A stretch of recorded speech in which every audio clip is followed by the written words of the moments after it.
சரி, சாப்பிட்டு பார்க்கலாம் எப்படி இருக்குன்னு. சீனி குழம்பு, புளிக்குழம்பு.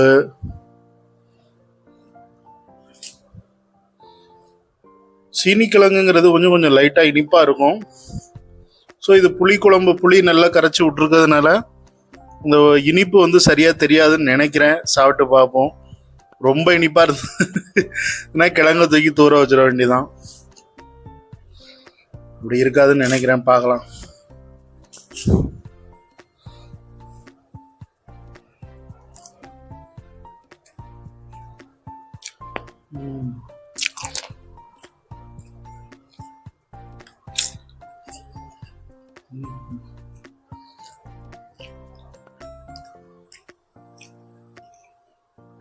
அவ்வளோதான் இருக்குது.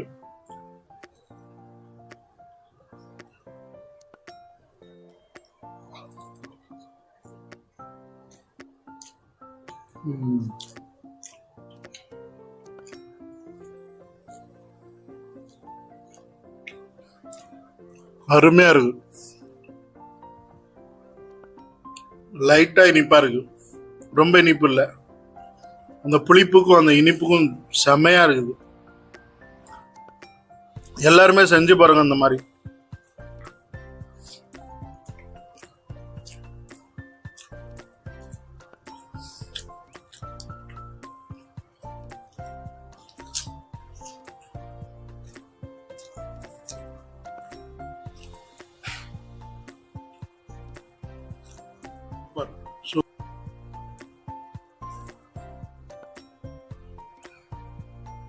எதிர்பார்க்கவே இல்லை இந்த மாதிரி அமையும்னு. நல்லா அமைஞ்சிருக்குது. ஸோ எல்லாருமே செஞ்சு பாருங்க இந்த மாதிரி. ஒரு அருமையான சீனிக்கிழங்கு குழம்பு, புளிக்குழம்பு. இந்த மாதிரி நான் ஒரு டிஃப்ரெண்டா செஞ்சு பார்க்கணும்னு பார்த்தேன். இன்னைக்கு நல்லாவே அமைஞ்சிருக்குது.